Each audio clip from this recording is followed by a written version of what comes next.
உலக தமிழ் சொந்தங்களுக்கு வணக்கம். நான் ராஜவேல் நாகராஜன். பேசு தமிழா பேசு வலையொலியுடைய வளர்ச்சிக்கு நீங்களும் உறுதுணையாக இருக்கணும்னு நினச்சிங்கன்னா இந்த வீடியோடைய டிஸ்கிரிப்ஷனில் இருக்கக்கூடிய ரேசர் பே லிங்கை கிளிக் பண்ணுங்கள். அந்த லிங்க்கில் போயிட்டு உங்களுக்கு விருப்பமான தொகையை பேசு தமிழா பேசுவனுடைய வளர்ச்சிக்கு உங்களுடைய பங்களிப்பாக நீங்கள் கொடுக்கலாம். நன்றி, வணக்கம். பேசு தமிழா பேசு நேயர்களுக்கு வணக்கம். இந்த வீடியோ எதை பற்றி இருக்க போகுது அப்படின்னு பார்த்தீங்கன்னா, இந்த வருடம் அதாவது 2023 நடந்த முக்கியமான நிகழ்வுகள் பற்றி ஒரு கலந்துரையாடலாக தான் இந்த வீடியோ வந்து இருக்க போகுது. வணக்கம். வணக்கம். முதல் நிகழ்வாக நீட் தொடர்பாக நிறைய விஷயங்கள் வந்து இந்த வருடம் நடந்திருக்கு.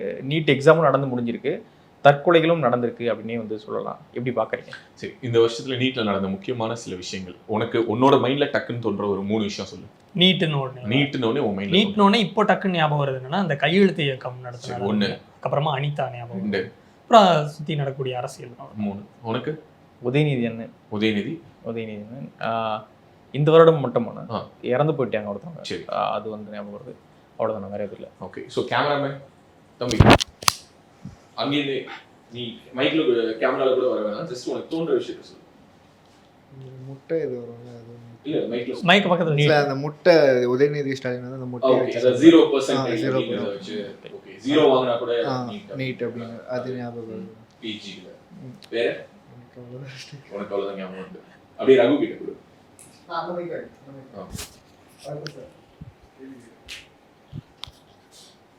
அதுதான் அந்த முட்டை கையெழுத்து. அப்புறம் இந்த ரீசெண்டாக ஒரு பையன் இறந்துட்டார்ல. Okay okay, super. ஸோ வேற யாராவது நம்ம ஆஃபீஸில் கூப்பிட்டு கேட்போம். அப்படியே ஒரு கேமரா கையில் எடுத்துக்கோ, வா அப்படியே நம்ம சும்மா ஆஃபீஸ்லேயே ஒரு ரவுண்டு போகலாம். இந்த வீடியோ கொஞ்சம் ஒரு வித்தியாசமான வீடியோவாகவே இருக்கட்டும். ஓகே ஓகே, வா நம்ம எடிட் கேவன்குள்ளார போகலாம். நம்ம பசங்க கிட்ட கேட்க எல்லாம் ஷாக்காக போகிறானுங்க. எனக்கு நீட் அப்படின்னோடனே இந்த வருஷத்தில் என்னென்ன விஷயம்லாம் ஞாபகம் வருது? டக்குன்னு எதுவும் ஞாபகம் வரல சார். இல்லை, ஜென்ரலாக இந்த வருஷம் நீட் அப்படிங்கிற ஒரு வார்த்தையை கேட்ட உடனே அந்த கையில் முட்டையை வச்சு பண்ணி பேசிட்டு இருந்தாலும் அது ஞாபகம் வருது. அதுக்கப்புறம் தயாநிதி அவங்க பொண்ணுக்கு வந்து இந்த சீட்டு கிடைக்கல. யாரோட பொண்ணுக்கு? தயாநிதி டக்குன்னு பேர் ஞாபகம் வருது சார். சரி, அவங்க ஃபேமிலியிலே வந்து என்னாலேயே அவங்க பொண்ணுக்கு சீட்டு வாங்கி கொடுக்க முடியலன்னு அவர் பேசியிருந்தாரு. தயாநிதி மாறன் பேசினது. ஓகே, அது ஞாபகம் வருது. ஓகே, ஸோ இதானே உனக்கு ஞாபகம் வருது. Okay, good. ஆனால் உங்கள் டூத் பேஸ்ட்டில் ஓகே, வர்மா, இந்த வருஷம் நீட் அப்படிங்கிற வார்த்தையை கேட்டோன்னே இந்த வருஷம் நடந்ததுல என்ன ஞாபகம் இருக்கு?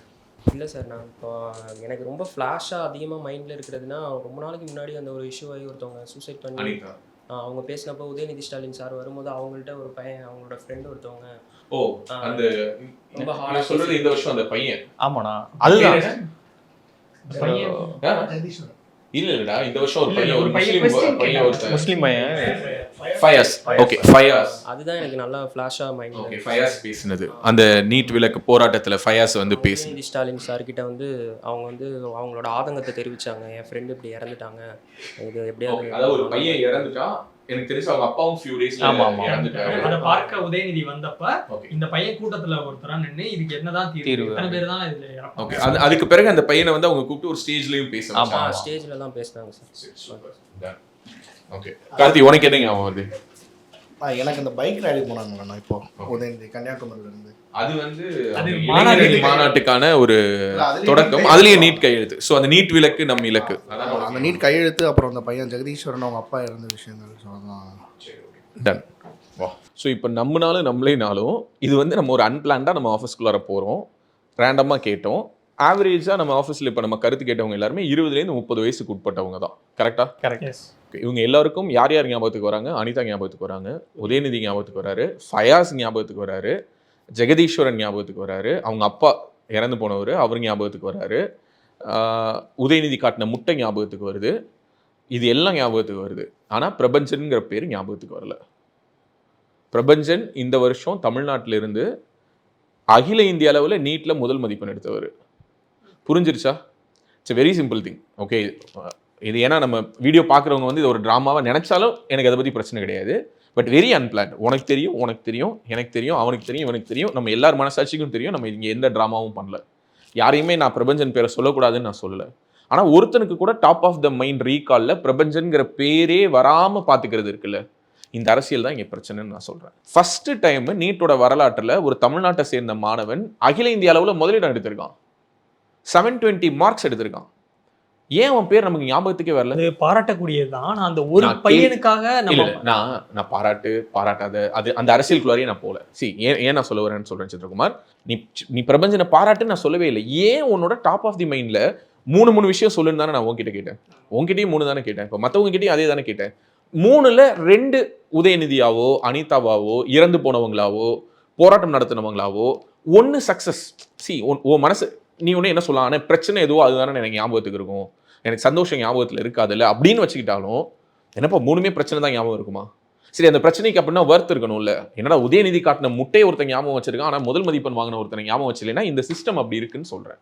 இங்கே பிரச்சனை அப்படி இருக்குன்னு சொல்கிறேன். ஏன்னா இங்கே இருக்கக்கூடிய ஊடகங்கள் தொடர்ந்து இங்கே இருக்கக்கூடிய வெற்றி கதைகளை பேசவே இல்லை. நான் திரும்பவும் சொல்கிறேன், அனிதாவுடைய மரணத்தின் பொழுது மனசை ரொம்ப ரொம்ப ரொம்ப அப்படியே ரணத்தோட நான் பிளாக் ஷீப் விக்னேஷ்காந்த் 2 பேரும் உட்காந்து, அப்போ நான் ரேடியோவில் ஆர்ஜே வரேன், விடிய அந்த ஷோ பண்ணோம். அது வரலாறுல இருக்குது, அது பொய் சொல்ல முடியாது. இன்றைக்கும் போயிட்டு அந்த ரெக்கார்டரில், ஏன்னா நான் எடுத்து வச்சிருக்கேன் ஷோஸ் பேக்கப்பு, ஏன்னா அந்த ஆன்லைன் ரெக்கார்டிங் வந்து ஆல் இண்டியா ரேடியோவில் இருக்கும். 1 வருஷத்துக்கு ஒரு தடவை அது அவங்க ரெஃப்ரெஷ் பண்ணிடுவாங்க. ஸோ அதனால் அது இப்போதைக்கு இருக்காது. ஆனால் என்கிட்ட இருக்குது. நான் அன்றைக்கி என்ன பேசுனேங்கிறத சொல்கிறதுக்கு உயிர் சாட்சியாக எனக்கு விக்னேஷ்காந்த் இருக்கான். ஓகே, நாங்கள் 2 பேரும் விடிய உட்காந்து அன்றைக்கி நைட் பேசணும்.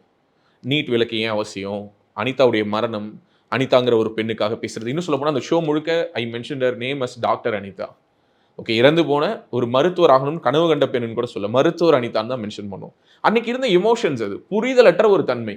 நீட்னாலே ஏதோ நம்ம தமிழ்நாட்டுக்கு கெடுதல், நீட்னாலே நம்மளுடைய உரிமைகள் போகுது. இனி எவ்வளோ நாளைக்கு இந்த விஷயத்தை பண்ண போகிறோம்? ஒரு பிணத்தின் மேலான அரசியலை நாம் எவ்வளவு நாட்களுக்கு செய்து கொண்டிருக்க போகிறோம்? ஒரு தற்கொலையின் மேல் நாம் செய்யக்கூடிய அந்த ஸ்டோரிஸை விட ஒரு தன்னம்பிக்கையின் மேல் நாம் கிரியேட் பண்ண வேண்டிய ஸ்டோரிஸ் அதிகம் நான் நம்புறேன். இப்போ நீட்டுக்கு விலக்கு வாங்க முடியாதுங்கிறது பட்டவர்த்தனமா தெரிஞ்சிருச்சு. டிஎம்கேவால முடியும்னா 3வது வருஷம் வரைக்கும் முடியாத டிஎம்கேவால முதல் வருஷமே முடிஞ்சிருக்கணும். முதல் வருஷம் முடியாத டிஎம்கேவால 2வது வருஷம் முடியாத டிஎம்கேவால 3வது வருஷமும் முடியாதுதான், 4வது வருஷமும் முடியாது, 5வது வருஷமும் முடியாது. இது திமுகவுக்கும் தெரியும், திமுகவோட அங்கம் வகிக்கக்கூடிய கூட்டணியில் இருக்கக்கூடிய காங்கிரஸ் கட்சிக்கும் தெரியும், கம்யூனிஸ்ட் கட்சிக்கும் தெரியும், விடுதலை சிறுத்தைகளுக்கும் தெரியும், எல்லோருக்கும் தெரியும். ஆனா மக்களை நம்ப வைக்கிறாங்க. எதுக்கு அந்த நம்பிக்கை துரோகம் அப்படிங்கிறது தான் என்னோட கேள்வி. நான் திரும்பவும் சொல்றேன், நீ சொல்லிடுங்கிறேன். நம்ம மென்டலி ப்ரிப்பேர் ஆகிட்டோம். இப்போ ஒரு உதாரணத்துக்கு உங்ககிட்ட சொல்லிடுறாங்க, தம்பி உனக்கு வந்து பஸ்ஸுக்கு காசு கொடுக்க மாட்டோம் அப்படின்னா நீ அடுத்த கட்டமாக நீ என்ன முடிவு பண்ணுவேன்? பஸ்ஸுக்கு காசு இல்லை, லிஃப்ட் கேட்கலாமா, இல்லை நடந்து போகலாமா? உன் மைண்ட் அடுத்தது என்னங்கிறத யோசிக்க ஆரம்பிச்சிடும். இல்லை உன் பாக்கெட்டில் பர்ஸ் இருக்குன்னு நீ நம்புற வரைக்கும் நீ என்ன பண்ணுவ? பஸ்ஸுக்கு போகிறதுக்கு காசு இருக்குன்னு நம்ப. உன் பர்ஸ் இருக்கணும் அடிச்சிட்டானா தான் நீ அடுத்த கட்டம் யோசிப்ப. கரெக்டா? இது அந்த மாதிரி தான். நீ இன்னமும் நம்ப வைக்கிற. இல்லை உன்கிட்ட இல்லை, இது நீட்டுங்கிறது இனிமேல் தமிழ்நாட்டில் விலக்கு வாங்க முடியாதுங்கிறத மக்களுக்கு பட்டவர்த்தனமா சொல்லிட்டு அவனோட அரசியல் போயிடும் நீ நினைக்கிறீல்ல? அதானே இங்க பிரச்சனை. 2021 தேர்தலின் பொழுது உதயநிதி ஸ்டாலின் என்ன சொன்னாரு? வெட்கம், மானம், சூடு, சொரணை இருந்தா நீட்டை விலக்கிடலாம், அதுதான் ரகசியம்னாரு. அந்த ரகசியம் இன்னைக்கு வரைக்கும் ஏன் இன்னும் இம்ப்ளிமெண்டேஷன் வரல? அப்படின்னா வெட்கம், மானம், சூடு, சொரணை இல்லையா? இல்லை இதை தாண்டி வேற ஏதாவது நீட்டை விலக்குவதற்கான ரகசியங்கள் இருக்கா? இங்கு இது எல்லாம் வந்து அரசியல் சார்ந்த விஷயம். என்னோட பிரச்சனை என்னன்னா, நான் எப்படி பார்க்குறேன்னா, இன்னைக்கு எனக்கு 38 வயசு, என் பொண்ணுக்கு 5 வயசு. இன்னும் 10-12 வருஷத்துல அவ இதே இடத்துல வந்து நிற்பா, ஒரு +2 ஸ்டூடெண்டா. நான் சொல்றது என் பொண்ணுங்கிறது என் பொண்ணு மட்டும் இல்லை. இந்த வீடியோ பார்த்துட்டு இருக்கவங்க எவன் வேணாலும் அவனோட பொண்ணோட, அவன் வீட்டு அக்கா பொண்ணோட, அண்ணன் பொண்ணோட ரிலேட் பண்ணிக்கோ. இதே மாதிரி ஒரு தன்னம்பிக்கையற்ற ஒரு சூழல்ல தவறான நம்பிக்கைகளை கொடுத்து உனக்கு அது கிடைச்சிடும் இது கிடைச்சிடும், எதற்கு அந்த நம்பிக்கையை நம்ம கொடுக்கணும்? அதுக்கு சொல்லிடுன்னு சொல்றேன். இன்னைக்கு வர ஆரம்பிச்சிட்டாங்க. 2 அட்டம்ப்ட்ல தானே வராங்க, 3 அட்டம்ப்ட்ல தானே வராங்க, பணம் இருக்கிறவங்க தானே வராங்க. இது எப்போதுமே காலகாலத்துக்கும் இருந்துகிட்டு தான் இருக்கு. நீ கடந்த ஒரு 30 வருஷம் ஹிஸ்ட்ரி எடுத்து பார்த்தீங்கன்னா, 30 வருஷமாவே நீ கிராமங்களில் போயிட்டு கேட்டேன்னா 100ல் 10 பேருக்கு தான் வந்து என்ன இருக்கும்னா ஒரு ப்ரொஃபஷனல் கோர்சஸ் ஆசை இருக்கும். அந்த 10 பேருமே வந்து கவர்மெண்ட் காலேஜஸ் எய்ம் பண்ணுவாங்க. அடுத்த 10 பேர் பிரைவேட் காலேஜில் கிடைச்சாலும் படிக்கலாம்னு நினைப்பாங்க. இதில் குறிப்பாக இந்த அரசு மருத்துவக் கல்லூரிகள் இடத்தை தாண்டி பிரைவேட் மெடிக்கல் காலேஜுங்கிறதே ஒரு அப்பர் மிடில் கிளாஸால் மட்டும்தான் ஆக்சஸ் பண்ண முடிஞ்சது. ஸோ மருத்துவங்கிறது ஏழைகளுக்கான படிப்பு இல்லைங்கிறத நீட் வந்து மட்டும் மாற்றலை, தமிழ்நாட்டு அரசியல், இந்தியாவினுடைய அரசியல் எப்போவோ மாற்றிடுச்சு. ஆமாவா இல்லையா? கண்டிப்பாக. ஸோ மருத்துவ படிப்புங்கிறது எட்டாக்கணிங்கிறது இன்னைக்கு நேற்று இல்லை. அதில் சொல்லப்பட்ட கருத்து வேறனாலும் 1990களில் வந்து ஜென்டில்மேன்லேயே அதை சொல்லிட்டாரு. ஆனால் அவர் ரிசர்வேஷன் அங்கே கொண்டு வந்து வச்சாரு. ஒரு பக்கம் ரிசர்வேஷனை கொண்டு வந்து வச்சார், இன்னொரு பக்கம் லஞ்சத்தை கொண்டு வந்து வச்சாரு. ஒரு பக்கம் ஒரு ஐயர் பையன் உயர்ந்த மதிப்பெண் எடுத்தாலும் அவனுக்கு கிடைக்கல, ஏன்னா அவன் உயர்ந்த சாதி, அதனால அவனுக்கு கிடைக்கலன்னு ஒரு பக்கம் ரிசர்வேஷன் வச்சாரு. இன்னொரு பக்கம் ஒரு ஏழை பையன், ஒரு சத்துணவு சமைக்கக்கூடிய ஒரு அம்மாவோட பையன், அவனுக்கும் சீட்டு கொடுக்கணும்னா அந்த படத்தில் வந்து என்ன கேட்பாங்க? லஞ்சம் கேட்பாங்க. ஸோ அந்த அம்மா தண்ணியை கொளுத்திப்பா. இதான் அந்த படம் பேசின அரசியல். ஏன்னா சங்கருக்கு அந்த பேலன்சிங் தேவைப்படுது. இதை மட்டும் பேசியிருந்தாருன்னா, இதை மட்டும் இன்னைக்குமே அவர் வந்து அவன் வந்து ஒரு பாப்பார டேரக்டர்னு சொல்லி வாய் கூசாம பேசக்கூடியவங்க இருப்பாங்க. அவர் படத்தில் எவ்வளோதான் ஒரு புரட்சி பேசினாலும் Shankar will be termed as ஒரு ஒரு ஹையர் டைரக்டர் அவர், ஒரு எலைட் டைரக்டர்னு. சரி அதெல்லாம் விட்டுரு. ஏன் இந்த பாயிண்ட்ல இருந்து பேசுவோம். நீட் வராமல் தமிழ்நாட்டில் மருத்துவக் கல்லூரிகளுக்கு சென்றவர்களையும், நீட் வந்ததற்கு பிறகு மருத்துவக் கல்லூரிகளுக்குள்ள செல்பவர்களையும் எடுத்து ஒரு ஒப்புமைப்படுத்தி ஒரு பேலன்ஸ்டான டேட்டாவை இது வரைக்கும் யாராவது முன் வச்சிருக்காங்களா? அரசு சார்பாக இருக்கக்கூடிய இந்த ஆறுமுகசாமி கமிஷன்லாம் விட்டுரு. ஆறுமுகசாமி கமிஷனை பற்றி கம்ப்ளீட்டாக அக்குவேரா ஆணிவேரா பிரித்து ஒரு வீடியோ சந்தியா ரவிசங்கர் போட்டிருப்பாங்க. அந்த வீடியோட லிங்க் வேணாலும் இந்த வீடியோட டிஸ்கிரிப்ஷனில் கொடுங்க. அந்த வீடியோட லிங்க் கூட ஷேர் பண்ணுங்க. ஸோ அதெல்லாம் நான் வந்து ஒத்துக்க மாட்டேன். நான் அதெல்லாம் ஒத்துக்கவே மாட்டேன். நான் சொல்றது நீட் வந்ததற்கு பிறகு யாருக்கு இழப்பு? இங்கே இருக்கக்கூடிய மருத்துவக் கல்லூரிகளுக்கு இழப்பு. ஏன்னா அவங்களால பேமெண்ட் சீட்டை விற்க முடியல. சரி ஓகே, முதல் அட்டம்ப்ட்ல கிளியர் பண்ண முடியல. ராஜஸ்தானில் தான் போய் படிக்கிறாங்க, அங்கே தான் போய் படிக்கிறாங்க, இங்கே தான் போய் படிக்கிறாங்க. 5 வருஷம் ஆயிடுச்சு. இங்கே தமிழ்நாட்டில் இன்னைக்கு மாணவர்கள் கிளியர் பண்ண ஆரம்பிச்சிட்டாங்க. அதுக்கேற்ற மாதிரி எஜுகேஷனை நம்மளுடைய சிலபஸை நம்ம அப்கிரேடேஷன் பண்ணியாச்சு. இன்னைக்கு நீட்டை சந்திக்கக்கூடிய தகுதியும் திறமையும் வந்துருச்சு. முதல் மதிப்பெண் வாங்கக்கூடிய அளவுக்கு வந்துட்டான்.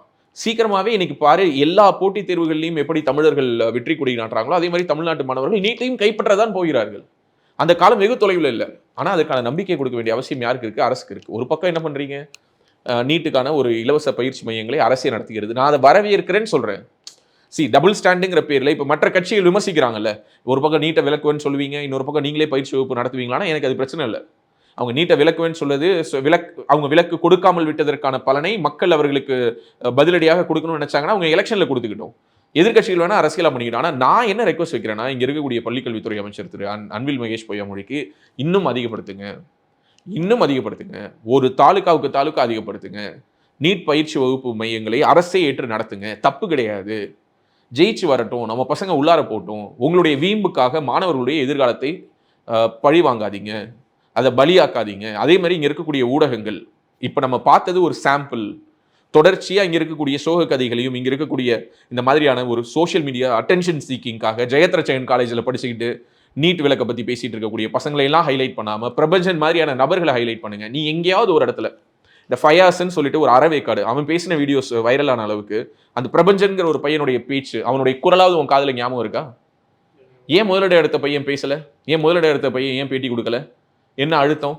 ஏன்னா பேட்டியை தாண்டி அவனுக்குள்ளார ஒரு பயம் இருக்கு. ஏன்னா நான் நீட்ல ஜெயிச்சிட்டேன்னு சொல்றதை இன்னைக்கு ஒரு சமூக குற்றமா பார்க்கக்கூடிய இடத்துல கொண்டு வந்து நம்ம நிறுத்திருப்போம். ஏன்னா நீட்ல ஜெயிச்சிட்டாலே ஆமா நீட்ல ஜெயிச்சிட்டேன்னு சொல்றதுல தப்பா? இதுதான் நம்ம ஒரு காலகட்டம் வரைக்கும் பண்ணிக்கிட்டே இருந்தோம். என்ன பண்ணிக்கிட்டே இருந்தோம்? ஒருத்தர் ஸ்டேட் ஃபர்ஸ்ட் எடுத்துட்டான் அப்படின்னா ஸ்டேட் ஃபர்ஸ்ட் எடுக்கிறது ஏதோ ஒரு குற்றம். நான் என்ன சொல்றேன், இங்க படிக்காமல் இருப்பது நல்லதுங்கிற மாதிரியான ஒரு இம்ப்ரெஷனை ஏற்படுத்திடாதீங்க. ஏன்னா எப்பவுமே +2 ரிசல்ட்ஸ் வரும்போது 10th ரிசல்ட்ஸ் வரும்போது ஒரு குரூப் கிளம்புவாங்க. என்னன்னா யாரெல்லாம் ஃபெயில் ஆனவங்க எல்லாம் வாழ்க்கையில முன்னேறி இருக்காங்க தெரியுமா? சச்சின் டெண்டுல்கர் 10th ஃபெயில், இது ஒரு குரூப் கிளம்புவான். நீ பார்த்திருக்கியான்னு தெரியல. அவனுக்குலாம் தெரியல, ஒரு சச்சின் டெண்டுல்கர் தான் 10th ஃபெயில் ஆனவன் சச்சின் டெண்டுல்கர் ஆயிருக்கான். மீதி 10th ஃபெயில் ஆனவங்க எல்லாம் வாழ்க்கையில கஷ்டப்படுறாங்க. இங்க கல்வி என்பதை அடைவதற்கான ஒரு மோட்டிவேஷன் தேவைப்படுது, அதுக்கு ஒரு ஃபோக்கஸ் தேவைப்படுது. அந்த மோட்டிவேஷனை டிமோட்டிவேட் பண்ணாத. நீ துவண்டு கிடக்கிறவனுக்கு தன்னம்பிக்கை ஊட்டுறது எவ்வளவு அவசியமோ அதே அளவுக்கு வெற்றி பெற்றவனை தட்டி கொடுக்கறதும் அவசியம். இங்க நம்ம பலகாலமா என்ன பண்ண ஆரம்பிச்சிட்டோம்னா, வெற்றி பெற்றானே அவன் பிராய்லர் கோழி, அவன் மக்கப் பண்றான், அவன் மனப்பாடம் பண்றான், அவன் அப்படியே ஒப்பிக்கிறான், அவன் பார்த்து எழுதுறான், அவன் 2 வருஷம் படிக்கிறான், அவன் எந்த ஸ்கூல்ல படிச்சான். Skill is a skill, respect it. But at the same time ஒருத்தனுக்கு ஒரு தன்னம்பிக்கை தேவைப்படுதுன்னா அதை கொடு. கீழே விழுந்தவனை தட்டி கொடுக்கறது தப்பே கிடையாது. ஆனா முதல்ல வந்தவனை மட்டம் தட்டாது. முதல்ல வந்துட்டானாலே அவன் எப்படி வந்திருப்பான் தெரியுமா? அவங்க அம்மா என்ன தெரியுமா? அவங்க அப்பா டீச்சர். இப்போ பிரபஞ்சனுக்கே என்ன சொன்னாங்க? அவங்க அப்பா டீச்சர், அவங்க அம்மா டீச்சர். இருக்கட்டுமே, அதுக்காக அவன் ஃபர்ஸ்ட் மார்க் எடுக்கக்கூடாதா? அவங்க அப்பா அம்மா டீச்சராக இருந்தா என்ன? அவங்க அப்பா அம்மா ஒன்றும் மினிஸ்டர் இல்லைல்ல, சாதாரண அரசு ஊழியர்கள், கவர்மெண்ட் ஸ்கூல்ல பாடம் நடத்துகிற வாத்தியாருங்க. விழுப்புரம் பையன் சாதாரணமாக ஒரு நார்மல் ஒரு மிட் டவுன்லேருந்து வந்திருக்கான். அவனை நீ செலிப்ரேட் பண்ணியிருக்கணும்ல, பண்ணியா? அதை நான் இந்த ஊடகங்களை பார்த்து கேட்கணும்னு நினைக்கிறேன். நீ பண்ணாததோட விளைவு தான் இன்னைக்கு இப்போ போய் கேட்டா டாப் ஆஃப் தி மைண்ட்ல என்ன இருக்கு?